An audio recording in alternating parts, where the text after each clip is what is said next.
I'm Austen Henson, this is Eric Osterman, and this is Allie Huss, and we're Inflow. High waters. High waters. What comes to mind when you hear that? For some it may be Johnny's jeans that were made for a toddler and sit so high on his body that when he sits down you can see his kneecaps. For us, we think of the most widespread natural disaster in the world. You know, the one that engulfs cities, destroys lives and homes, and cost a fortune to not only our citizens, but our citizens of this country, but the government as well. Yes, I'm talking about flooding. But how do we stop this? Well, truthfully, you can't. But we can do a heck of a lot better at taking preventative measures than we currently have implemented. And Eric will show you how. So like Austen said, 90% of all natural disasters involve some sort of flooding. And this flooding has cost our government around $333 million per year. And on top of that, it also costs the individuals of this country around $771 million in uncompensated loss. So the impact it has on the local communities and economies are very great. So in years that floods occur in local communities, municipal spending decreases, municipal debt increases, and then a study by Louisiana State University proves that employment decreases by 3.4% in those years.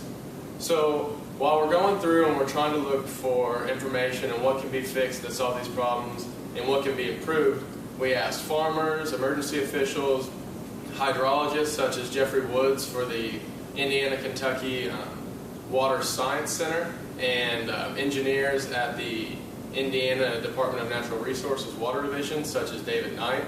And the thing that just kept coming up in multiple occurrences was forecasting, or improved forecasting. So the way it goes now is there's a mixture of shaft encoders, which use electromagnetic waves to monitor the waters, pressure sensors that just monitor the pressure of the water coming through the streams, and then also the ultrasound radar sensors, which is they use sound waves. So what we've decided to do for our idea is those three combined only give one spatial dimension for these forecasting. So what we'd like to do is use all of the ultrasound radar sensors, which you can see here on the left are the three dimensions that need to be monitored for more accurate and precise forecasting. And on the right is actually an example of where an ultrasound sensor could be placed. And what it does is it gives off these sound waves, and those waves will hit the water, the surrounding buildings, the surface areas off to the side. And what these will do is help give us real-time, continuously updating data to monitor and compare with precipitation and water level records. And this would all help improve forecasting. And what these can also do is locate the crest of a flood, so the main part, and track it as it approaches sensitive bridges, roads, and buildings. And these are actually proven. The technology is used in Iowa, which is one of our nation's leaders in hydrology. And then additional testing has been done by Texas Advanced Consulting Center at the University of Texas, and they have used algorithms and coding to optimize our nation's stream flow simulation model. So, who are we marketing to? We'll be marketing to our state government and also weather and news stations. And through these channels, we will be able to inform the end users, which we are the farmers, the traffic goers, the homeowners. And how are we different? We differentiate ourselves by providing better forecasting, as well as reducing government spending by creating technology and a product that would be just a one-time purchase. As Eric stated earlier, locally we use pressure sensors and shaft encoders. Now, the issues with these are pressure sensors have to be recalibrated every 6 months, and they're easily damaged.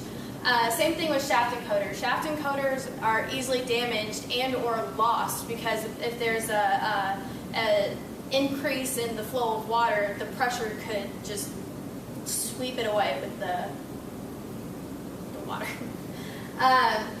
Also, to reiterate what he said, Texas and Iowa have provided technologies that have improved the national stream flow simulation from 10 hours down to 3.5 seconds. And also there's little to no maintenance on their actual physical products. We will also provide quicker updates as well as assisting disaster relief operations to help with the community and help them be more alert.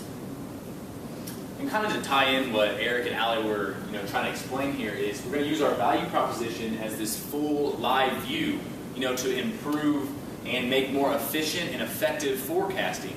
And how we're going to do that is we're going to use these radar sensors to market to these channels, these customer channels such as national news, weather websites, mobile applications, and any other of the state and government alerts that these customers are going to use to get this data and alert them for a preventative measure. Customer segments are going to be, like she was saying, farmers. Farmers rely on this data and they need it fast so they can know when to plant their crops and when they're going to get their harvest, because that ruins, harvest. Flooding is the one damage that they can't handle. And customer relations, we're going to use their feedback as well as state and government feedback to improve and maintain the functionality of these radar sensors to make sure that they are up to date and they aren't lagging behind. And what we're going to do for key activities is going to focus or refocus professionals that check these gauges, use research and development to also further develop these radar sensors to innovate, to further innovate our product, so as to speak. Our key resources are going to be an IT platform provided by our key partners, as well as the coding and the algorithms Katera will provide. We're also going to need something to pair the system with the radars to maintain that live stream and have a large data storage so we can keep up to date like I've been preaching. And as far as revenue streams, we're thinking we're going to have these customer channels that want to buy this because it's the next best thing. So they're going to pay a monthly or a yearly subscription to make sure that they can alert these customers and save the states and government tons of money over the years. Now, as far as cost structure goes, while we obviously can't really prove how much we're going to save them at this moment until we implement them, we are going to use key metrics such as getting that number figure within the first 2 years to make sure we actually are reducing their costs, and saving them money and saving them damage expense.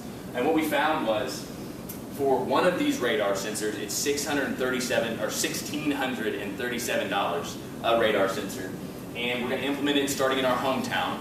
And I figured out the cost of that. The initial cost is going to be $455,650. Now, that does seem like a big chunk of change, but you got to realize that it's a one-time fee, and there's little to no maintenance over these things. So then we're going to be able to rack in that expense because this is a billion-dollar industry.